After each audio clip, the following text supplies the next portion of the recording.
Et direction la ville de Paris, maintenant où se tenait hier soir la 4e édition du Trophée des entrepreneurs afro-créoles.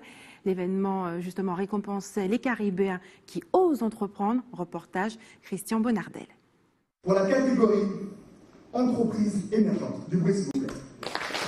C'est une soirée riche en émotions. Daniel est ému, ce Martiniquais agent automobile est le nouveau lauréat. J'espère que ça va porter un peu plus de fruits dans mon activité, me permettre de développer encore plus mon commerce et puis d'aller un peu plus devant. Lauréat l'an passé, l'haïtien Caleb Menseus sait ce qu'apporte un tel trophée. Déjà une reconnaissance, parce qu'on a quand même fourni un travail on va dire appréciable en amont, donc le fait de se faire récompenser pour ce travail, ça fait toujours plaisir en fait. Ça fait déjà dans un premier temps un plaisir et ça crée aussi de la popularité puisque ça a été relayé sur les réseaux ou à la radio. Cette année, le nombre d'entreprises de services à la personne nominée est important, un phénomène qui continuera de prendre de l'ampleur.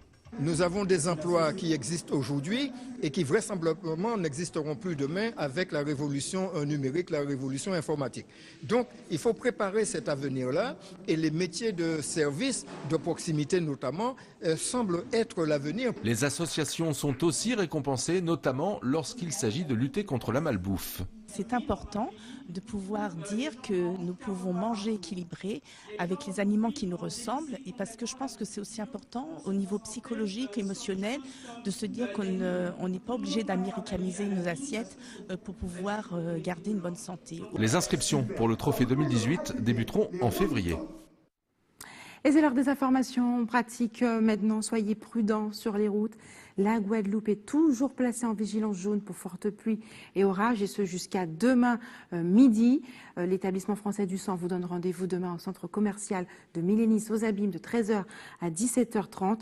Et enfin, si vous avez des informations à nous communiquer, n'hésitez pas à nous appeler au 60 11 2 fois.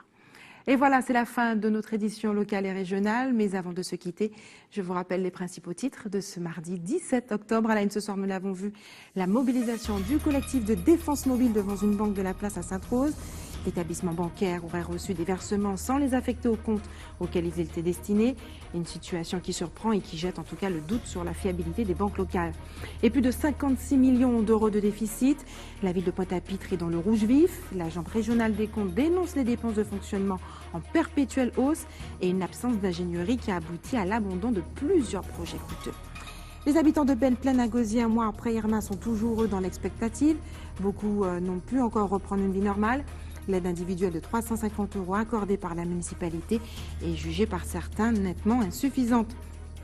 Et l'Havre de paix pour la faune sauvage, le parc zoologique des Mamelles a été aussi durement touché par l'ouragan Maria. Plus de la moitié de sa canopée s'est envolée, mais la structure a quand même pu rouvrir et espère bien retrouver ses couleurs d'antan. Merci d'avoir choisi ATV Guadeloupe. Je vous souhaite une excellente soirée. On se retrouve demain à 18h45.